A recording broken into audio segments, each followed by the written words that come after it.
Hey y'all, watching that old sun go down from the back pasture.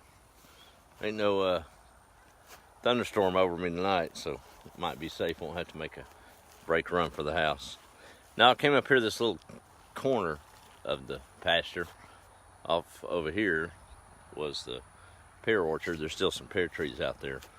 And where that post oak was, and call it obsessed, but I think it's really cool. Till it's a challenge for me. I'll figure it out.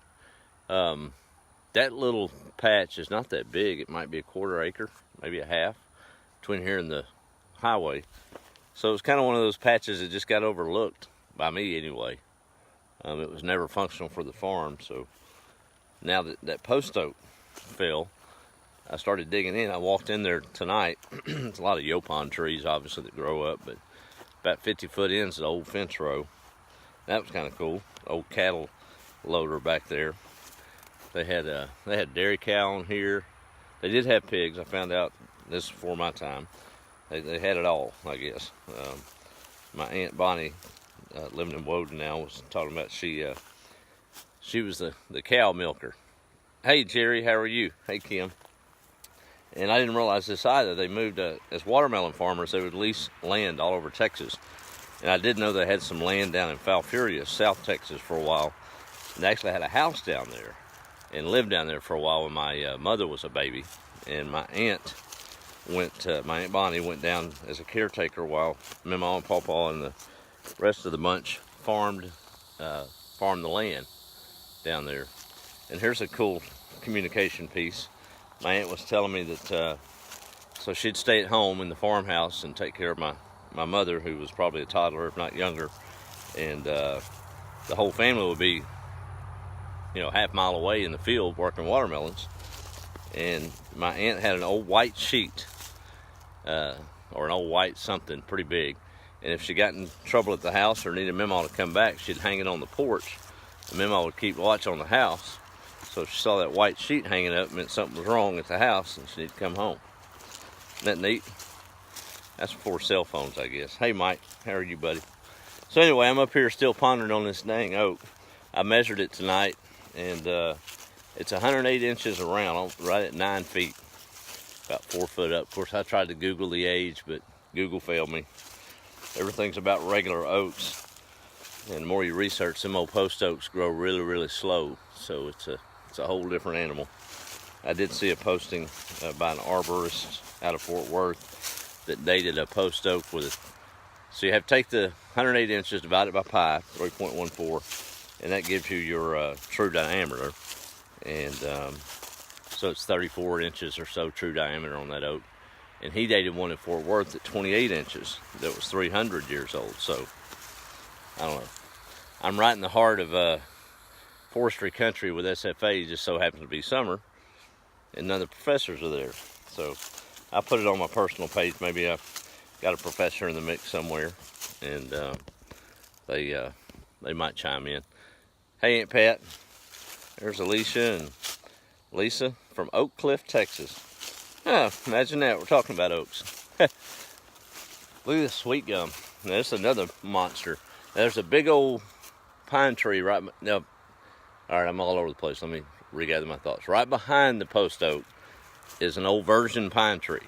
It's huge. It was 75 inches around, straight as an arrow. There's 2 of them over there. So I guess that whole patch was just untouched over time as the road developed and the place developed.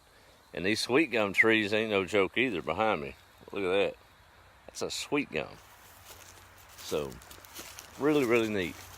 What did strike me as odd, I was out there hoping to find, so I'm finding all this out. With a post oak, they don't bear fruit till about 25 years old. And then it's only every 2 or 3 years. And their acorns are one of the highest sought after in the animal kingdom because of the high fatty content, apparently. But I just knew surely that there'd be an offspring out there underneath that old tree somewhere that maybe I could transplant closer to the house. Can't find a one. You'd think something 300 years old would at least have one baby hit the ground and take root, right? I guess not so much. But I'll dig a little harder and see. But just kind of in awe. Some people might think I'm a nut, but it may be for other reasons. But I just love this old stuff like that. Hope y'all do too. Hey Joseph, how are you, buddy? I think I've roll called. My buddy Mike's on up in New Jersey. Texting it hard though. He's up there taking care of his mama. Yeah, we could use prayers for mine as well. Things aren't going too well health-wise, but we'll pray and let God work it out however He chooses to do. I guess we really have a lot of choice in the matter. Have to be happy with the cards we're dealt and cherish every moment. I guess that's why I'm so adamant about it.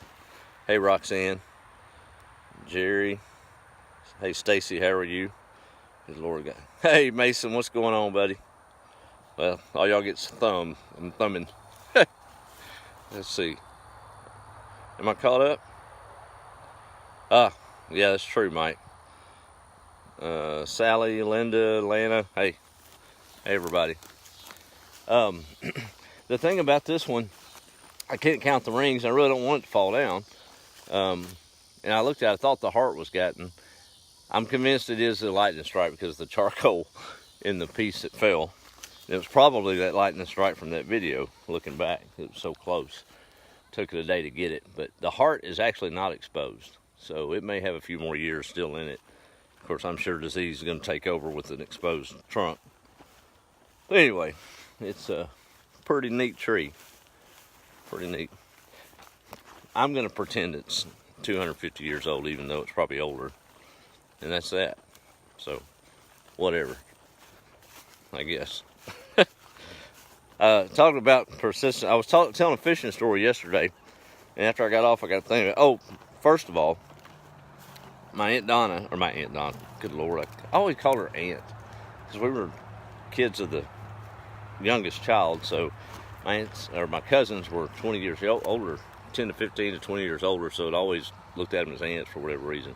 But my cousin Donna, I guess it'd be my second cousin, her son, he dropped off a nice push mower today that they're not using anymore and fired right up. So really, really thankful to get that and keep this old place in check. I guess the chickens thought I was bringing food again. I'll have a chicken parade behind me if I'm not watching. But talking about persistence in fishing, Mima was 80s, mid-80s, and she'd always want to go fishing. And it got to be where she's pretty feeble and it was kind of tough to take her. So you had to be prepared for whatever happened. And it got to a point where it was a little bit almost irresponsible to take her on the lake, so we didn't anymore. But one of the last trips I do remember, she was still getting around pretty good, but she couldn't walk real fast. And we went down to Couches. It'd been a real rainy week. Everything was muddy, but boy, she wanted to go. And she did have one rule on the way out to Couches. You had to go through Wilderness, about 10-15 miles from here, right past Kingtown, if you know the area where we'd access that private land. And we'd pass a lot of cattle ranches. And here's a tip for you, and I've never seen it disproven. We'd take off in that old truck, already have our minnows bought and everything, and if we'd pass a field of cows that were laying down, as bad as she'd love to fish, she said, baby, might as well just turn around and go home. Fish ain't biting. She would not get in that boat if the cows weren't eating. And I've never seen it disproven. I did push her one time and we went with the cows laying down. Fished for about 5 hours, and where we normally catch about 25, I caught one fish. So I couldn't argue that point anymore. But on this one particular occasion with a really, really wet week, and this old red dirt in this area gets muddy quick if you're not careful, and you can get stuck. And that was an old red clay road that went down to the lake. But we pulled up to it, and I was going to try to go down it and decided against it. But boy, she wanted to go fishing. Now, from FM 226, it's about 2 miles in there to the lake on a dirt road.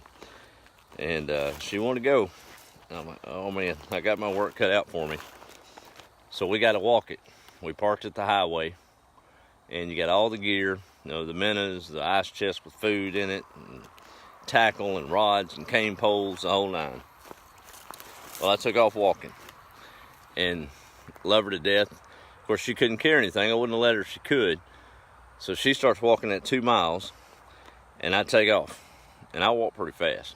Any of those that know me. And I'd hit the boat with a load, come back, get another load, take it down.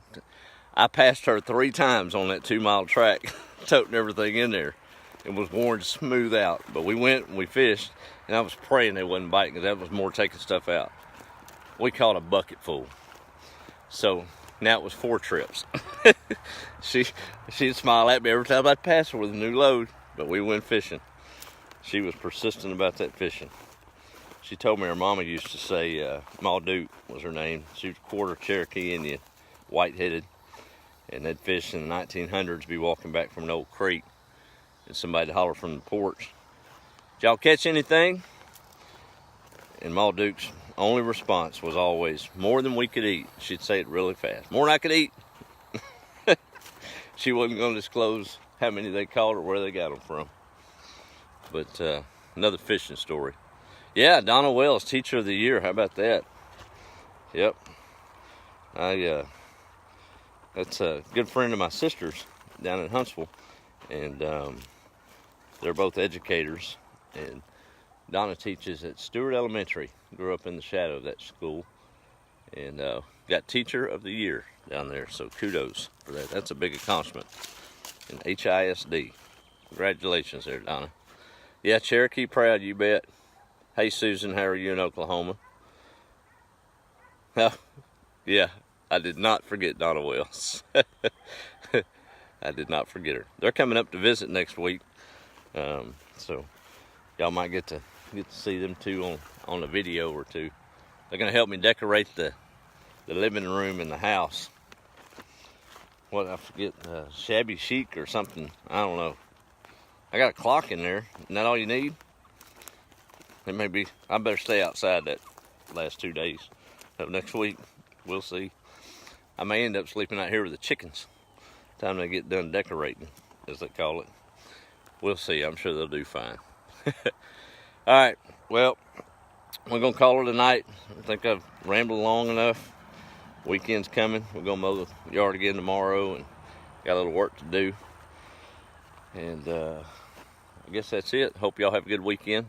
Plan to make some good memories and make a difference this weekend. Cherish every moment. You got to. They're gone before you know it.